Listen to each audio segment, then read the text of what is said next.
দর্শকদের উদ্দেশ্যে জানিয়ে রাখতে চাই যে সারা দেশে নয় নরসিংদীতেও কিন্তু ডেভিল হান্ট অপারেশন চলমান রয়েছে এবং এর অংশ হিসাবে কিন্তু গতকাল নরসিংদী সদর শিবপুর সহ বিভিন্ন থানায় প্রায় 16 জনকে গ্রেপ্তার করা হয়েছে। এর অংশ হিসাবে কিন্তু নরসিংদীর শিবপুর উপজেলার জয়নগর ইউনিয়ন পরিষদের চেয়ারম্যান নাদিম মাহমুদ সরকারকে গ্রেপ্তার করে শিবপুর থানা পুলিশ। পরক্ষণেই কিন্তু রাতে নরসিংদীর শিবপুর যে থানা রয়েছে সেটিতে কিন্তু নাদিম মাহমুদকে ছাড়িয়ে আনতে একই ইউনিয়নের স্বেচ্ছাসেবক দলের সদস্য সচিব আবিদ হাসান জজ মিয়া কিন্তু সেখানে উপস্থিত হয়। পরক্ষণে যে দীর্ঘ 4 ঘন্টা ব্যাপী তার সাথে যে আলোচনা করছিল তা সেটিতে আসলে এখানকার দায়িত্বরত একজন কনস্টেবল বাধা দেওয়ার ফলে এই জজ মিয়া দায়িত্বরত কনস্টেবলের উপর প্রথমে চড় থাপ্পড় এবং পরবর্তীতে কিল ঘুষি সহ লাঞ্ছিতের ঘটনা ঘটে। পরক্ষণেই কিন্তু শিবপুর থানা পুলিশ জজ মিয়াকে গ্রেপ্তার করে ডিবি পুলিশের হেফাজতে দিয়েছেন।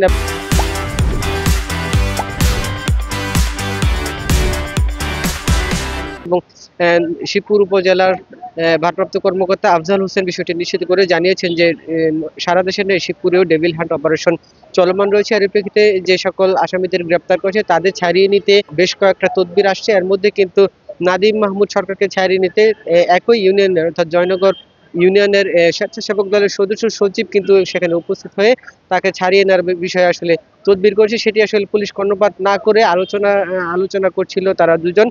এর প্রেক্ষিতে কিন্তু পুলিশ কনস্টেবল দীর্ঘক্ষণ আলোচনার বিষয়টি বাধা দিলে তাদের মধ্যে বাকবিতণ্ডা এবং পরবর্তীতে হাতাহাতি পুলিশকে চড়থাপ্পড় মারার ঘটনা ঘটে এবং পুলিশ কিন্তু জানিয়েছে যে তাকে রাতে গ্রেপ্তার করে জেলা গোয়েন্দা পুলিশ কার্যালয়ে তাদের হেফাজতে দিয়েছে এবং এই ঘটনায় কিন্তু যে পুলিশ কনস্টেবল তিনি বাদী হয়ে থানায় একটি অভিযোগ দায়ের করেছেন। পরবর্তী আইনি ব্যবস্থা প্রক্রিয়াধীন বলে কিন্তু শিবপুর থানা পুলিশের কর্মকর্তা আফজাল হোসেন বিষয়টি নিশ্চিত করেছেন। এছাড়া কিন্তু নরসিংদী জেলা জুড়ে অপারেশন ডেভিল হান্ট চলমান রয়েছে এবং বেশ কিছু আসামিকে গ্রেপ্তার করতে সম্মত হয়েছে বলেও কিন্তু জেলা পুলিশের পক্ষ থেকে জানানো হয়েছে।